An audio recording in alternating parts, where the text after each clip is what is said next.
What's going on, everybody? Back again for another episode, our 27th straight week of my midweek Q&A. Now, if this is your first time joining us, as always, down below, what you do is just simply in the comments, leave your question. If you leave a question, I will feature it in an upcoming episode where I will just give you my opinion. And as always, my responses are simply my opinions. I don't have any notes. I don't do a bunch of research. I just kind of give you my take as if we were sitting in a room talking about these topics. Last week, I challenged you to give me some really tough questions.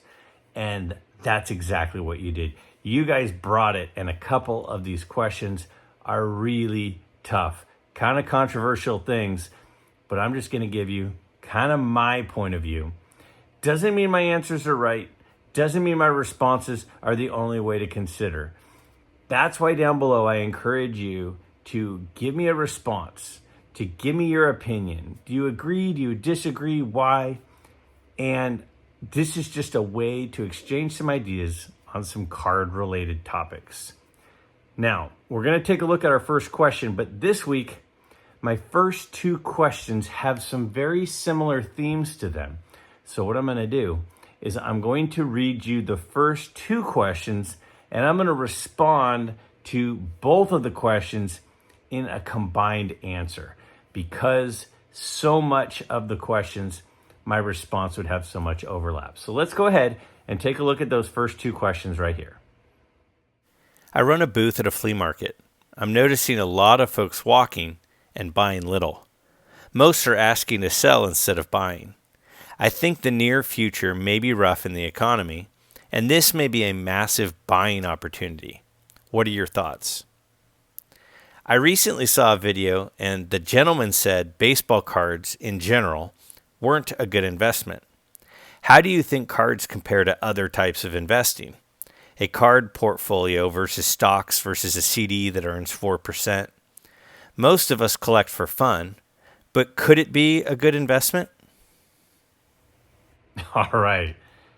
These are some tough questions. Now, I'm kind of an econ nerd. I really love economics. I've read a lot about economics. I've taken a lot of classes on economics when I was in college. And I teach business finance, so it's something I'm kind of always tracking and thinking about. So I really feel like there's a lot of overlap with these questions. So let me kind of touch on each and then give me your response. So the first question about the fact that some sellers out there, like at a flea market, are starting to see less people buying and starting to see more people looking to sell. Now, that's not super surprising. We're coming out of a period where there was a lot of money being generated from the government in injecting it into the economy, right? We had stimulus stuff going on. We had, these COVID checks going out to people. There were people who were receiving a lot of money, and there was this huge inflationary period, and a lot of people were getting raises. And so there was a lot of money going around. And so, there was a lot of people with more money kind of in disposable income than maybe they were used to. Not surprising that things like the card market went way up. It's also not surprising that some of the things that people were maybe buying during that time, now they're going, I'm not sure if this is something that I necessarily am looking to have long term. So not super surprising to see that happening, especially at something like a flea market, which would be a different type of card collector than would be going to shows or would be buying online. The second part, or the second question, is talking about, and I'm going to come back and respond more to that first question, but let me first address the second question. Looking at cards as an investment and comparing it to other things like the stock market or a CD where you can invest money into a savings account and receive money in interest payments, or like a money market. Now, again, when you're doing that, you're looking at cards specifically as an investment. So there are a couple of reasons why I know a lot of people look at cards as an investment, and I know that there are a lot of people that don't look at cards as an investment. But the fact that some people don't look at cards as an investment affect those that do. So let me just kind of take a step back and kind of give my overall take on this. The economy was roaring. The economy was going really, really fast, growing really, really fast, having trouble finding enough employees. Pay went up, costs went up, energy costs went up. And so what happened was inflation got crazy. So what the Federal Reserve, the government, basically had to do is they had to hit the brakes on that. And as a result, what they've been doing is they're trying to slow things down by throwing us into a recession. This is something that the federal government has done for a long time to try to keep the high highs and the low lows a little bit closer together and keep us on more of a stable playing field of the ups and downs of the economy. So this is a very normal thing that the government's trying to do. But the way you stop an inflationary cycle is you get us into a recessionary cycle. That's just the way that it's done. And one of the ways they do that is by changing interest rates. So the interest rates going up means less people are going to buy houses, less people are going to move because they're kind of stuck at the house they're in with the interest rate that they have. Less people can borrow money to do things like buy cars. And as a result, it slows down the economy. When that happens and money gets a little bit tighter, which a lot of people are predicting that we're heading into a recession, a fairly substantial recession. Will it be? Hard to tell. Only time will tell us how bad this recession is and what exactly it ends up looking like. I think the presidential race might have something to do with it coming up in the next, year and a half. But I do think that there will be some recessionary slowing, as a lot of us have already started to see somewhat. So how does this have to do with cards? Because this is important. If you're starting to check me out, tune me out, this is important for us because here's the deal.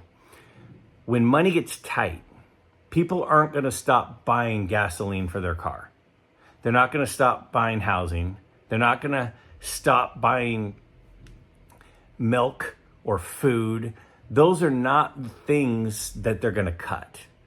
The things that people cut when the economy tightens and money is tighter is all of the extra stuff, the expendable stuff, the entertainment, the vacations, the luxury items. Those are the sorts of things that people go, oh, I can't afford that.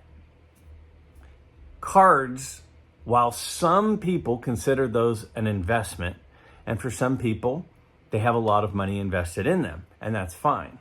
But a lot of people who buy cards do it for fun. They do it as entertainment. They do it and they go, oh, money's tight, so for the next few months, I can't buy any cards. Well, what happens then is it affects the market as a whole. If a decent chunk of collectors are hobbyists and are only there to collect, they're not there to be investing, and they stop buying, what that does is it affects prices, and it affects those that are there to invest money and hope that cards go up. So yes, when there is a recession, things like the card industry gets hit harder than some industries. When the economy is booming, some industries take off more than other industries. You don't usually see milk companies or egg companies or bread companies going bananas during an expansionary, inflationary period. But you do with things like cards. And when things tighten, it doesn't affect the milk companies and the gas companies as much as it affects the things like cards.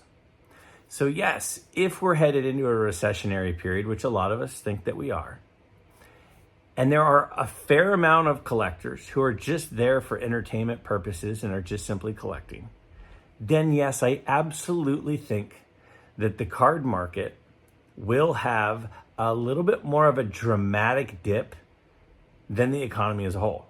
Just like it's had a little bit of a more dramatic jump than the economy as a whole.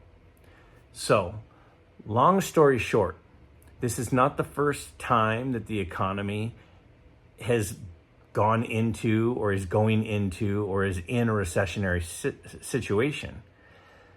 But what I recommend is if you're a collector, make sure that you're only spending money that is disposable income that you can afford to spend on your entertainment. If you're an investor of cards, then to the first question and the first point, yes, I think that if you're looking at a long-term investment, that a period like the one we're coming up on is a huge buying opportunity. Because if there are a lot of people that are going to be struggling to pay their bills and they're looking for things to sell, they will be dumping things like cards and other things they don't need at a much cheaper amount than what they normally would. So for those that are looking to hold cards for the next, 20, 30 years, then yeah, I really think it will be a great buying opportunity because a lot of people are going to need to sell. And if you don't need to buy, which, most of us don't need to buy our cards, we like to buy our cards, then I think that it could be a great time to purchase. Now, will you be able to time it where you're right at the bottom of the market? Probably not. That would be very difficult to do. But if the market continues to soften and the prices continue to drop, and you're in it for the long haul, and you can afford to buy cards now because your income or your job or whatever is stable, then yeah, I think we're headed into a tremendous buying opportunity. And as far as comparing different types of investments, we are seeing and we're about to see and we're starting to see that the swings in prices of cards and the market going way down and way up is way more dramatic than, say, the stock market or, say, a money market account or a CD account. Because those are things that people generally will still invest in largely even during downtimes in the economy. So the S&P and, the stock market as a whole, it's going to go up and down, but it's going to go up and down in little peaks and valleys versus at least when you compare it to something like cards that are going to have these wild swings up and wild swings down. So over the long haul, do I think that cards will be worth more than they are now? I think in 20 years, cards will be worth more than they are now. But I think over the next 2 to 3 years, it's very possible that cards will be worth less. But again, I'm not a fortune teller, so I don't know what the market's going to do. I don't know what the economy's going to do. But cards are much more volatile because cards are not needed items by the vast majority of people, like a lot of those staple items that people have to spend money on every single month. And because the economy could be in a recessionary period, it seems like it's starting to slow down, then yeah, I could see this as a big buying opportunity for long-term buyers, collectors, and investors of cards. I'm no expert, but I think the Whatnot app has had a big effect on eBay. I know for myself, I have picked up a lot of Hall of Fame vintage for cheap on there. What's your take on the app's effect on the industry? This is a really interesting question and thought. eBay seems to maybe be struggling a little bit in the card market. So the first question is is that an economy thing like we just talked about? Or is it an eBay thing? See, when eBay came out, eBay was America's garage sale. That was their slogan. Their slogan was that they were America's garage sale, and they were kind of the only person doing it. I mean, there was Craigslist and stuff where you could like buy locally, but as far as an online marketplace, it was really the one.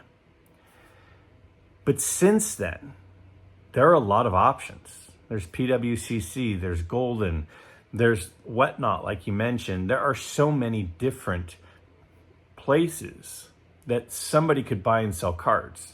So instead of eBay really being the one place to go to buy cards online, there are a lot of places to go now. I mean, even Facebook marketplace groups, other social medias like Instagram accounts and things. There are a lot of places to go. So I think what has happened is, and by the way, that's a good thing for us, the consumer, because by having multiple options, what it's doing is it's going to force them all to bring down their costs, their commissions. So for a collector and for a reseller, that's a good thing in the long run.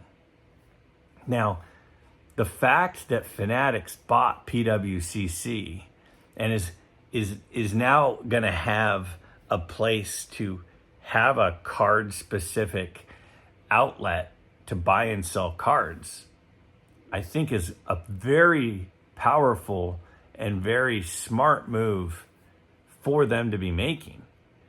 PSA having some partnerships with Golden, for example, is a really smart move for them to be making. And you can see that eBay is starting to see the writing on the wall, and they're going, well, we need to do something to kind of set us apart. And so they've been pushing really hard. They added the authentication when you're buying an expensive card. They didn't do that because they wanted to do that. They did that because they're trying to separate themselves from the other competitors. The other thing that they've been pushing really hard is the vault.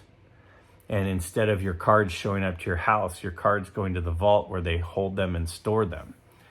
And that's also a smart move for them because they're providing a secure place to keep your cards. You don't have to pay state income tax because the cards are not technically being purchased in the state because they're being held in the vault. And it makes it easier for you to potentially sell your cards from the vault without having to package them up and do all that stuff.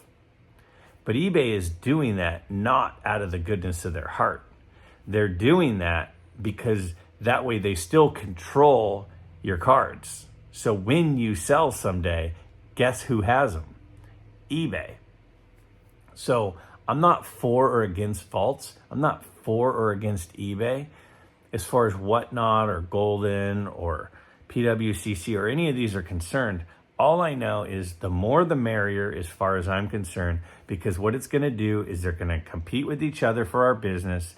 It's going to bring down the commissions, which means more profits for us. It's going to be increase of different services like authentication, like the opportunity to utilize the vault if you're interested. So as a whole, I think that sites like Whatnot and some of the others is a good thing.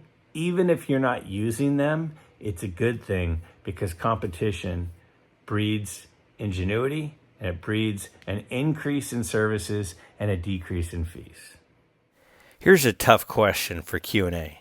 Do you think some Japanese Hall of Famers will eventually be enshrined in our Hall of Fame?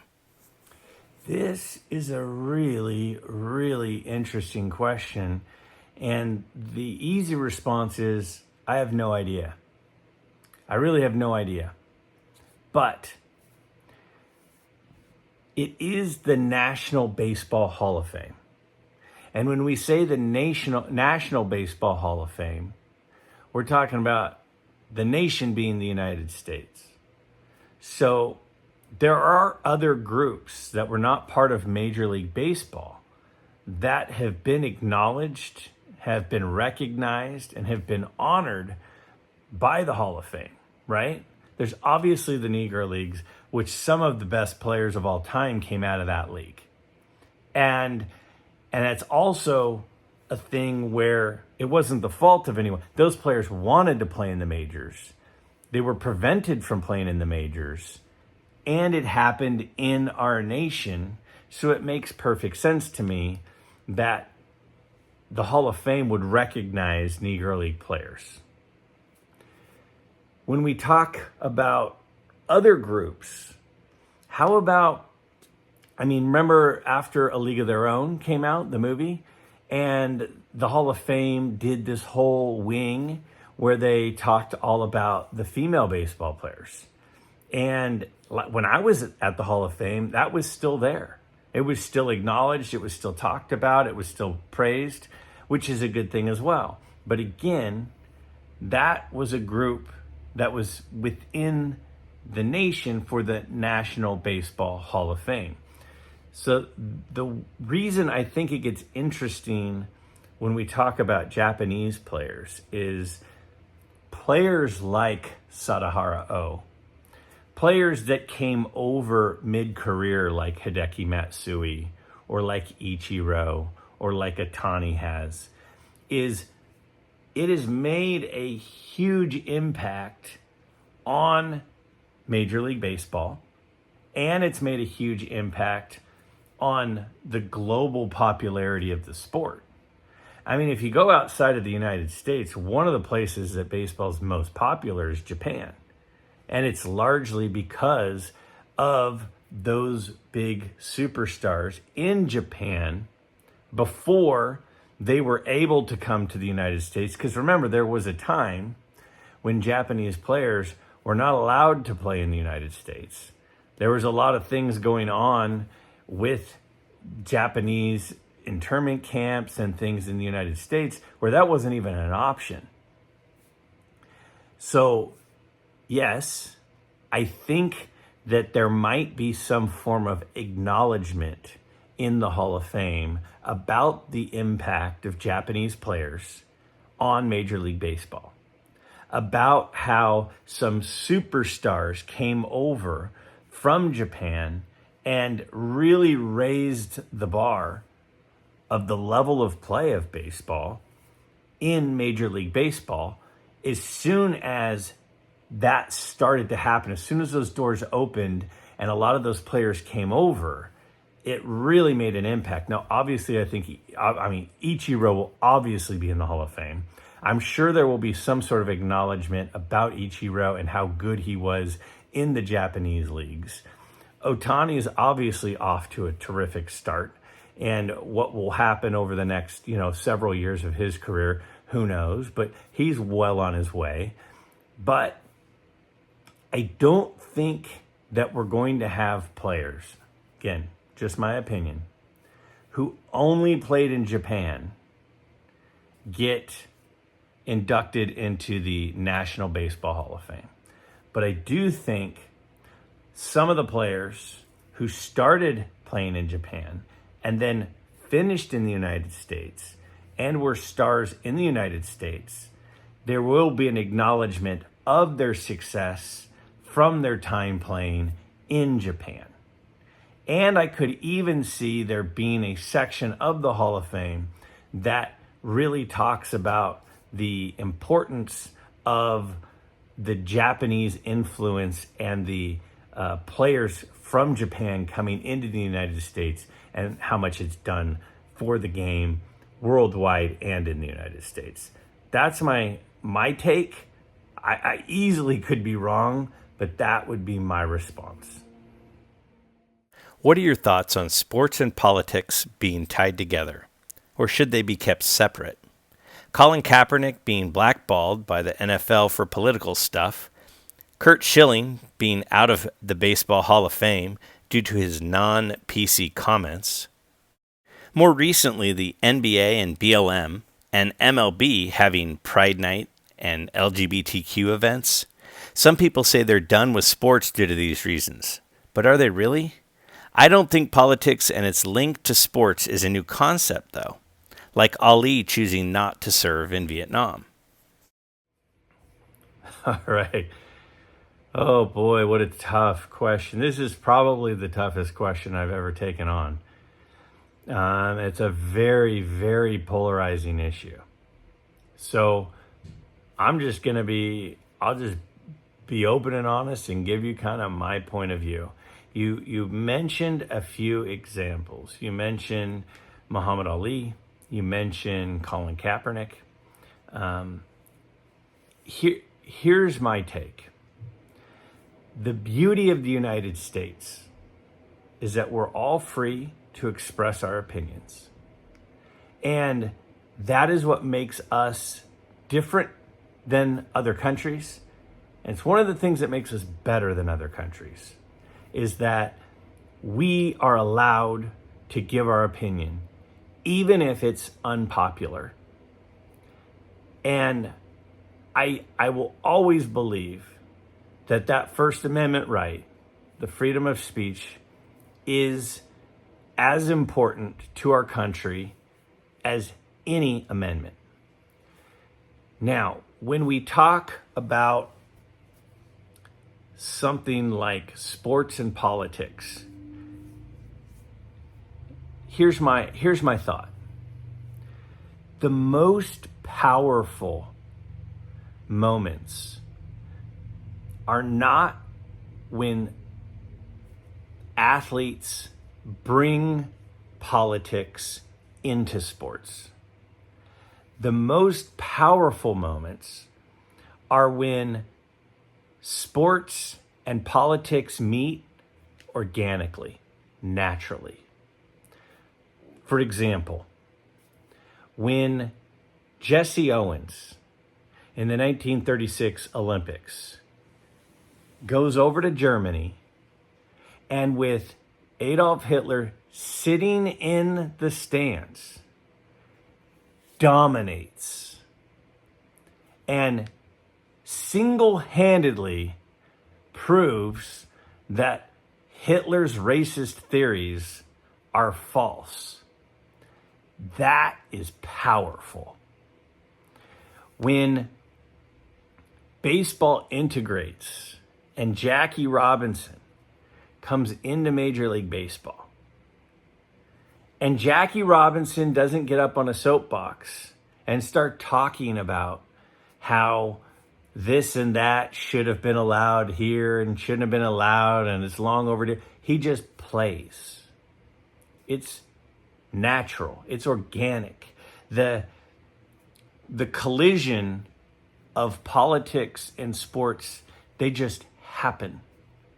That's when it's most powerful. When you have somebody force politics into sports, that's where things get dicey. Colin Kaepernick. Now, first, as a 49er fan, I watched Colin Kaepernick play week after week after week, and I had opinions about Colin Kaepernick as a player. As a fan of the 49ers, most fans felt it was time to find the next quarterback as a player. And at the same time, Colin Kaepernick, which he has every right to have his opinion, starts sharing his opinion about different opinions of the national anthem and about equal rights and what's happening, which I completely believe is his right. But one of the things people forget is Colin Kaepernick was under contract and opted out. See, if he would have opted into his contract, he still would have been the 49er quarterback. But Colin Kaepernick said, I don't want to be here anymore. I can go get more money. And he opted out. That was his choice. So when people say he got blackballed from the league, which I don't even know, are we allowed? I don't know if that's a term that is okay to say, but it was used in the question, so I used it. So to me, Colin Kaepernick's situation is he walked away from his contract, which he still had on the table. Now, Just like I think Colin Kaepernick has every right to do what he feels is in his best interest, and him bringing politics in and sharing his opinion. I fully believe that he has that right. I also believe that a business organization like some other team, we'll say the Cowboys, have every right to say, all right, we have this potential employee who has this skill set, which could help our team get better, potentially, or it could drive some of our fans away. And they have a business decision where they get to weigh, is adding this player for this amount of money going to make our business better or make our business worse? It's possible he could have gone to a team and been a very good player. It's possible. As a 49er fan that watched him for the last couple of years before he opted out of the contract, I don't know if he would have been good enough to start for most teams, but I do think he probably or certainly was good enough to at least be a backup. But those teams have to say, is it worth it? We're going to pay him a certain amount, and we might upset some fans who don't agree with his politics. So is it worth having a backup quarterback who would maybe have some of our fans leave because he's become outspoken? I believe a business has the right to make a decision besides just what they feel about a person's politics, but how it would affect the business. See, Michael Vick did some heinous things. Michael Vick went to jail, and a team said, you know what? We want to sign him because he's really, really good. And if we sign him, we might have some people mad. We might have some people protest at the games. We might have some fans go root for another team. But for us, it's worth it because he's really, really good. And a team made that decision, and he was really, really good for a few years. I believe teams have the right to sign a guy or not sign a guy because of not just how good they are on the field, but by what that does for the business as a whole. And there are people who have done some things that teams and companies have signed anyways because as a whole, they think it's worth it.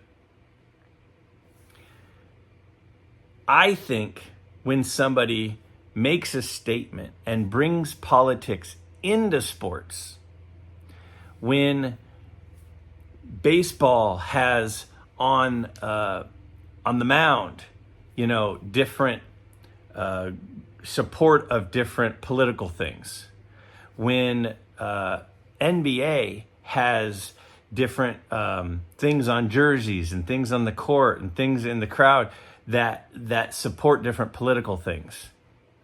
I think they have every right to do that because this is the United States of America.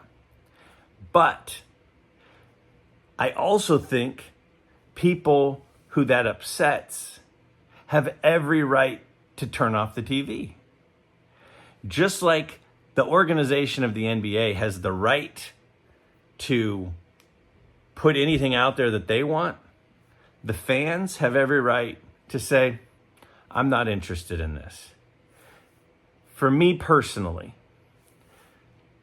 there's so much, everything is so politically charged right now. One of the reasons I spend time in cards and doing this YouTube thing is to escape all of that. There's so much political drama on both sides. I don't want to be a part of it. I used to listen to talk radio. I used to watch political channels on TV, news channels, cable news. I can't do it anymore. It's not entertaining for me. So when these organizations choose to promote different things, whether it be things I agree with or not, I just don't want to deal with it. I just want a break from it. So I absolutely think players, fans, organizations, franchises have the right to put whatever they want on the mound, whatever they want on jerseys. They can say whatever they want. And they also have to understand that there are always going to be a group of people who don't agree with them, who they might turn off. So would I do it if I was an organization? Personally, no, because I think it's an escape for a lot of people like myself. But the times when it's the most powerful is not when Colin Kaepernick becomes an outspoken person. This is my opinion.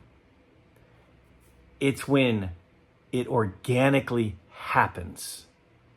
That's why Jesse Owens is so important. That's why Jackie Robinson is so important. It's because those two athletes didn't get on a soapbox and make a statement. They just existed. They took the opportunities ahead of them, and their existence made the statement for them, which was way more powerful than anybody in a post-game interview or in a pre-game kneeling could ever do. So, yes, they have the right to do it. And yes, fans and companies, I think, have a right to distance themselves from it. I think all of it's okay because we're the United States of America.